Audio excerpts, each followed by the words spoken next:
Olá, todos bem?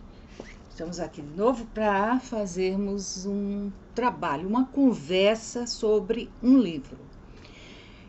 Não será apenas sobre um livro, porque citarei vários outros que foram textos de apoio a essa leitura que eu fiz, que é da História do Ateísmo, de Georges Minoir. Georges Minoir nasceu na França, historiador, escritor, também palestras e essas coisas todas, e professor também em algumas universidades francesas.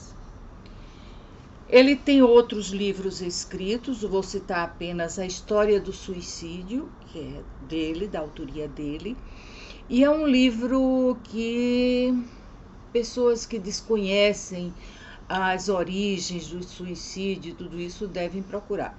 Assim como esse aqui, eu encontrei na Amazon e resolvi ler. O ateísmo é um assunto delicado.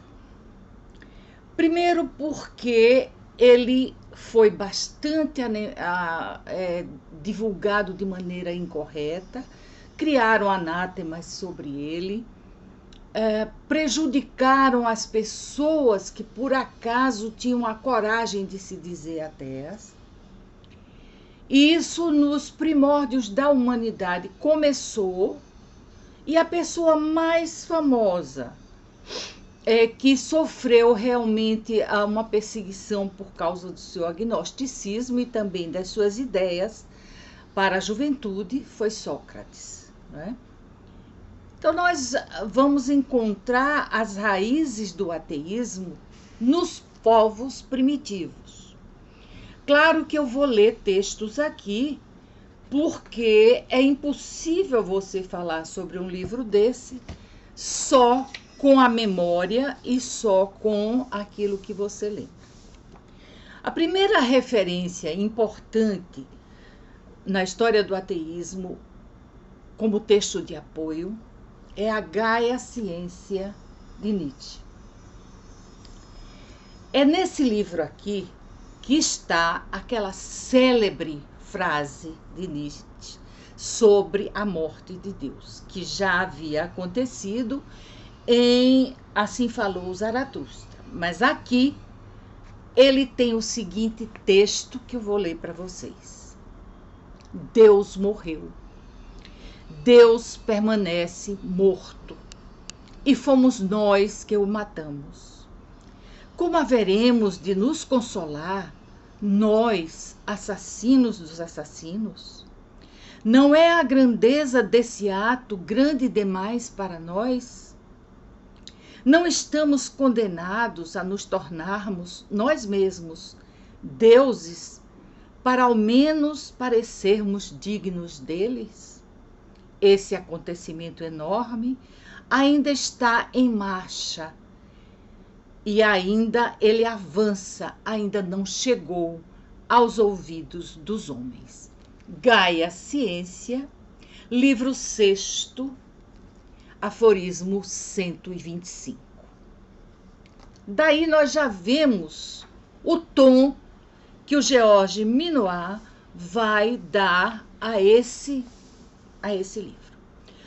Uma ressalva que eu quero fazer é que a minha curiosidade sobre ateísmo, agnosticismo, sobre misticismo, sobre mito, sobre isso, sobre aquilo outro, não tem a ver com minhas posições pessoais, mas sim com aquela, vamos dizer assim, aquela sede de conhecer, de saber, de entender o porquê de determinadas ações, de determinadas causas. Lógico que quando eu era pequena, ateu era quase um palavrão na minha casa, onde meus pais eram religiosos praticantes, católicos praticantes, etc, etc. E ouvi muitas vezes como julgamento de caráter final de uma pessoa dizer, e ainda por cima, ele não presta isso e aquilo outro, e ainda por cima é ateu. E ouvi outra pessoa dizer, mas é por isso que ele não presta, porque é ateu. Eu ficava curiosa para saber o que é que aquilo implicava. Não adiantava perguntar, porque era assunto proibido, era como se fosse uma imoralidade. Bom, agora crescida, né? Bem crescidinha, fui procurar. E esse livro aqui me deu todas as respostas que eu precisava, somadas aos livros de apoio como a Gaia Ciência, como de Nietzsche, como esse aqui, 7 tipos de ateísmo, do John Gray. Livros que tratam, por exemplo, como esse de Ernest Cassirer, sobre ensaio sobre o homem, que mostra as raízes das crenças em nós. Outro livro de apoio que eu busquei a partir das citações do Georges Minoir foi Mircea Eliade com O Sagrado e o Profano.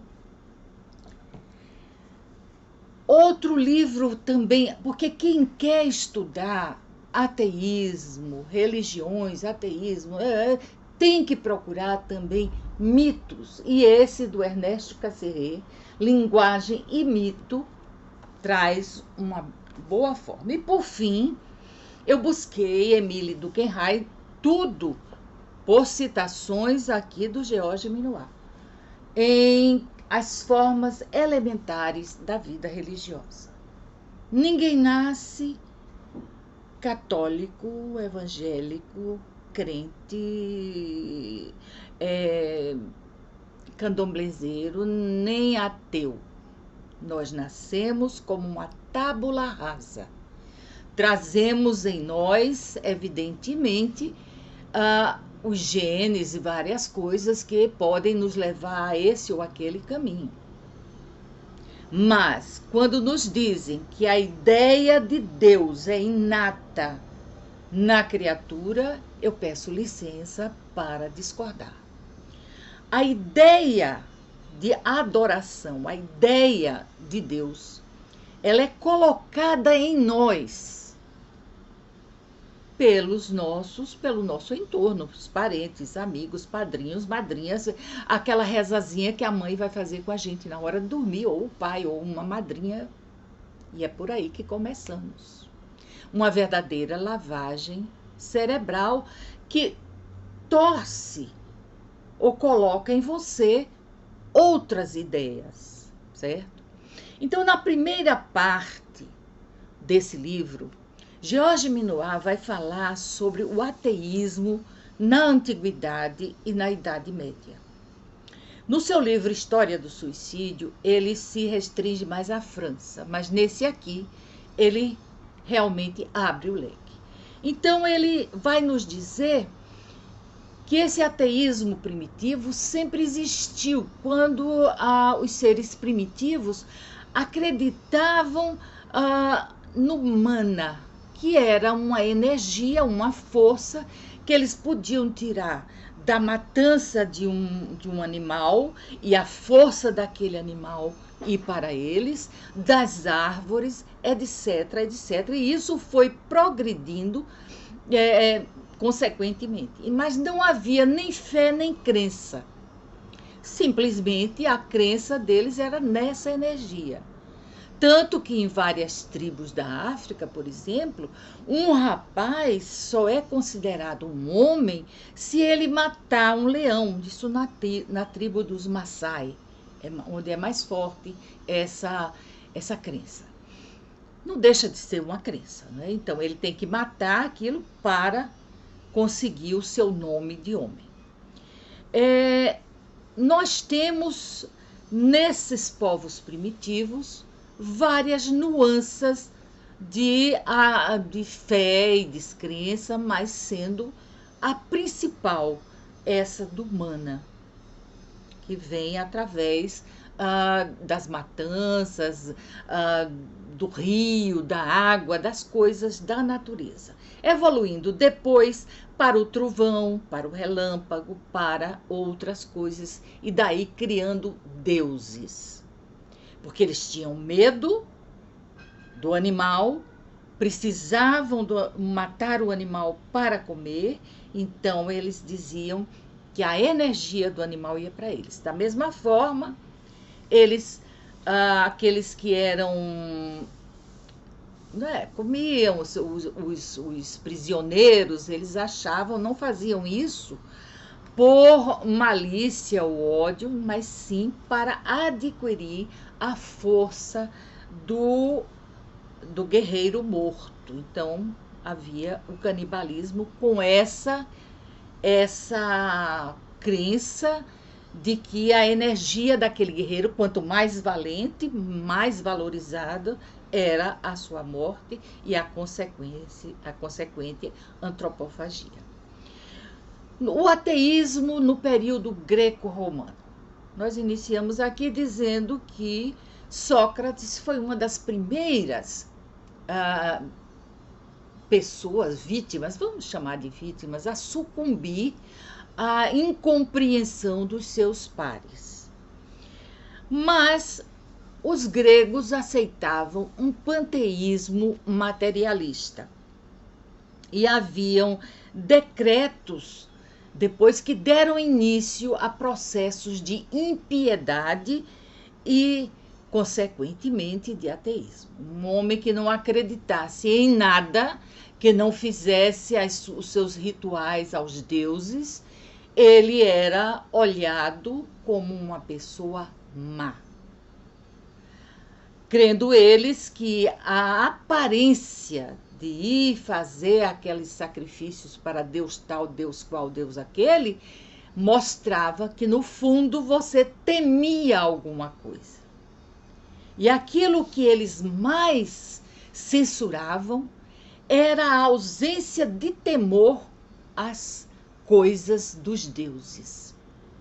Então vieram vários ateus famosos, começando por Sócrates, depois Diágoras e Teodoro, que Teodoro inclusive era chamado Teodoro o ateu. Mas logo em seguida veio Platão com uma intolerância violenta e uma repressão violenta ao ateísmo. Agora vocês imaginem que Platão foi discípulo de Sócrates, não é? Mas ele era completamente intolerante a todas essas coisas. Então haviam limites nesse ateísmo, haviam várias coisas que poderiam conter. Havia tolerância para alguns, intolerância para outros, e como hoje em dia também. Só que hoje em dia as pessoas estão se colocando com mais tranquilidade.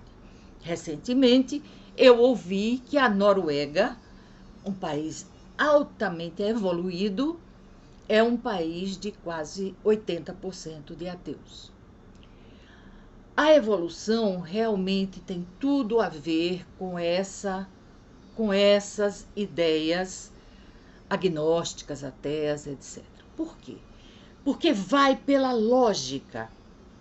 Quanto mais evoluída uma criatura, quanto mais instruída, quanto mais lógica, menos ela aceita algumas ideias transcendentes do tipo Deus governando, etc, etc, etc.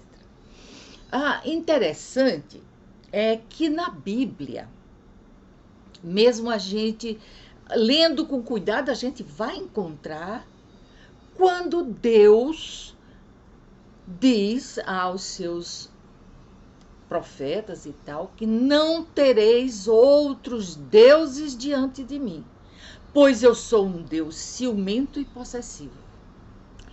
Ora, se ele se refere a outros deuses, é porque esses outros deuses existiam na crença popular. Mas ele torna o povo judeu monoteísta. Monoteísta. Na Grécia Antiga, quando eles faziam libações aos deuses, vocês sabem que libações são derramar um pouco do vinho, ou um brinde, ou qualquer coisa assim. Eles faziam uma libação ao Deus desconhecido, que os israelitas supostamente pensaram ser o Deus de Israel, que chamaram de Jeová, de Elohim, mas que hoje, diante dos estudos que temos, se sabe que não era absolutamente. E aí nós vamos para a época medieval. Vieram séculos de fé, depois que Jesus morreu. Agora, uma coisa que eu lembrei agora. É mais fácil, para mim, por exemplo, acreditar em Jesus, que ele existiu. Há uma certa historicidade em torno de Jesus. Não há história, no sentido história com H. Não há.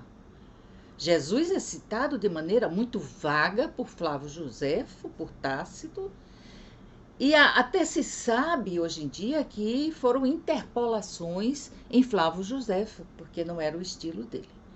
Mas é mais fácil acreditar nele como um profeta da Galileia, bem desvairado, como costumavam ser aqueles profetas. Vê de João Batista pregando no deserto, um tipo completamente exótico e louco, não é? Denunciando Herodes aos quatro ventos até que sofre a punição extrema.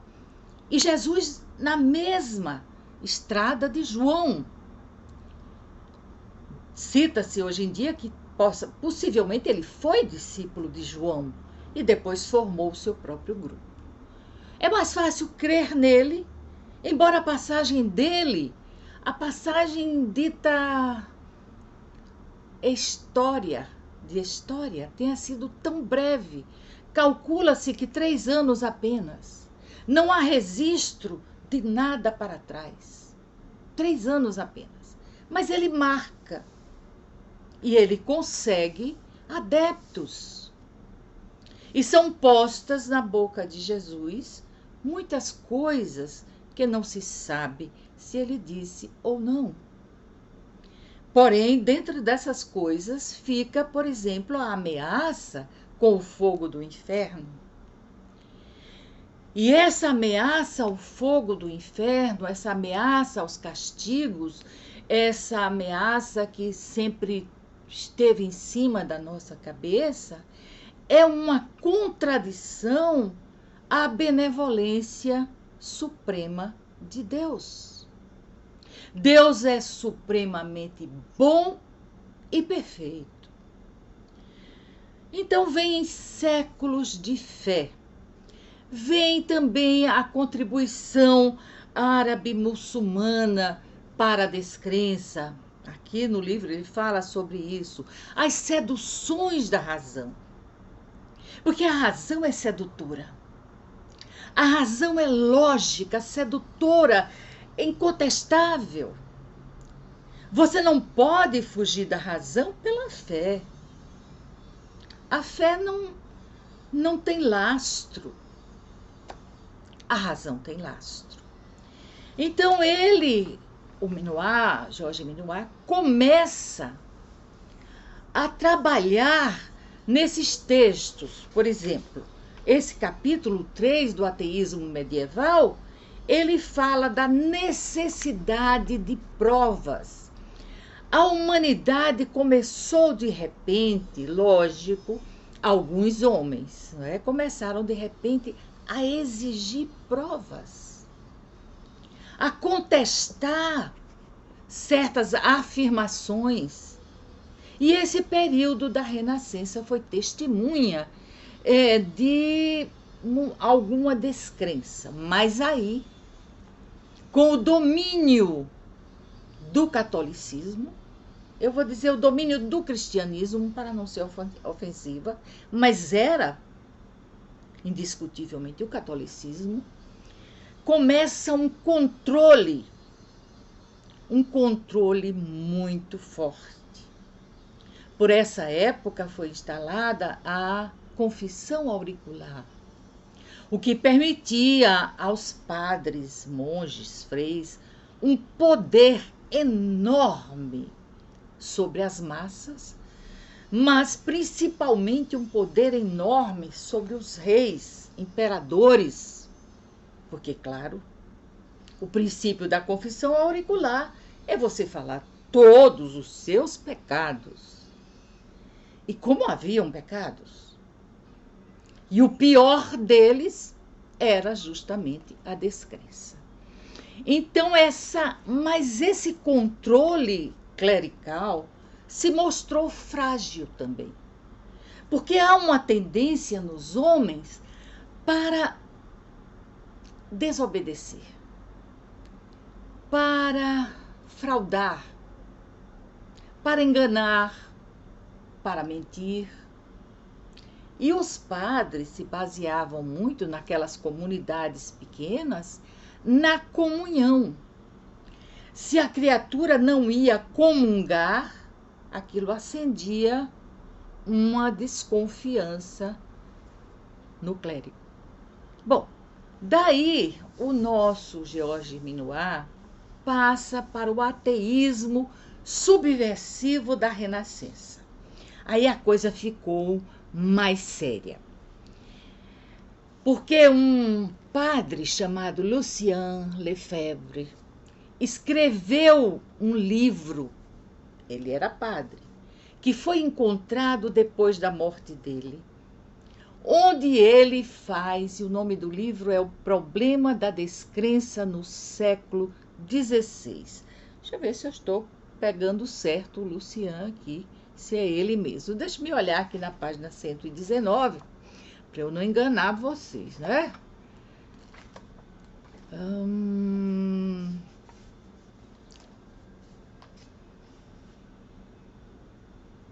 Bom, esse homem escreveu coisas fortíssimas contra o domínio da igreja e contra a ideia de Deus.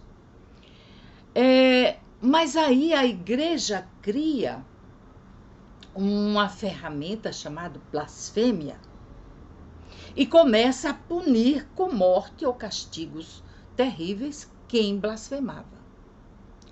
E isso vai acontecendo até chegar à Inquisição, que foi o ápice do domínio da igreja sobre as riquezas da terra.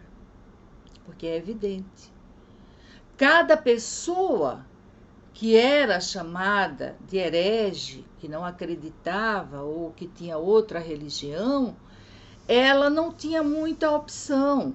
Ou ela se convertia e passava a levar um nome desagradável, ou ela ia para a fogueira. Normalmente eram os mais ricos quem eram pegos nessa armadilha. E com isso, toda a fortuna daquela família ia para a Igreja Católica, quando não dividido com os reis, com aqueles soberanos dominantes. Então ele passa por 1500, 1600, 1640 e ele vai. O Lucien Lefebvre não era padre. Quem era padre era oh meu Deus, acabei de ver aqui, Meslier, o padre Meslier. Esse foi um escândalo de grandes proporções, porque quando ele morreu encontraram mais de 1000 páginas descrevendo as fraudes da igreja, muita coisa que provocou uma verdadeira revolução. Mas continua, houve também muita contestação, porque a maioria dos ateus eram adeptos de Epicuro.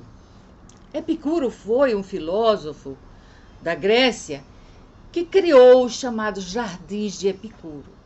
Não era hedonista, mas ele era adepto da ataraxia, ou seja, um pensamento que beirava a libertinagem, porque era aquele pensamento de não fazer nada, de desfrutar os prazeres da vida, quer da mesa, quer da cama, quer da arte, de tudo.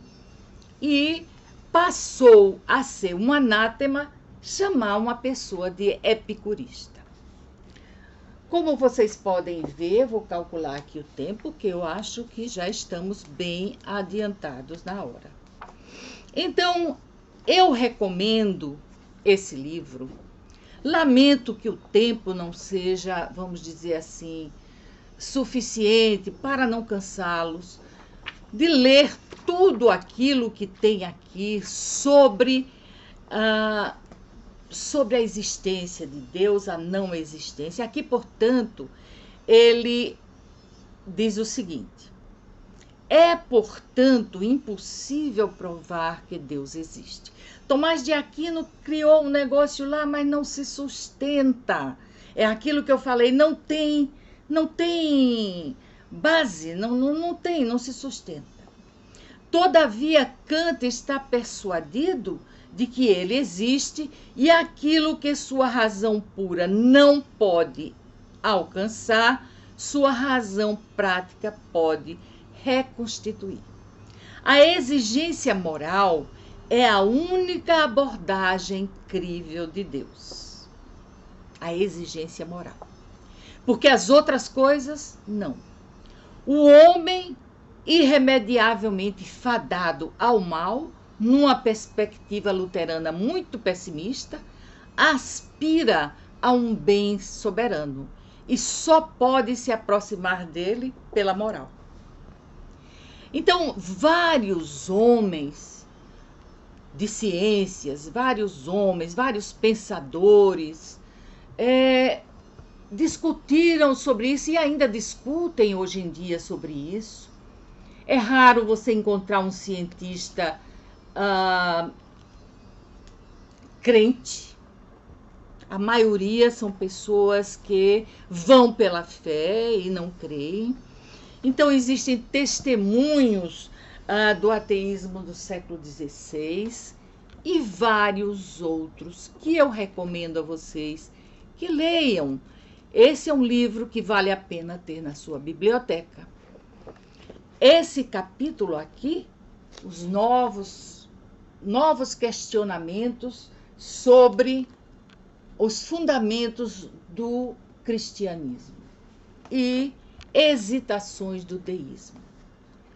Meus queridos, meus amigos, essa é uma abordagem rápida, novamente dizendo a vocês que não tenho nenhuma formação nessa área, a não ser a minha própria vontade de saber, mas não esqueçam desses livros de apoio que eu tive que buscar, cada vez que ele citava um autor como esses, eu ia buscar o fundamento daquilo que ele estava dizendo, e foi assim que trouxe esses textos para vocês, esses livros para vocês.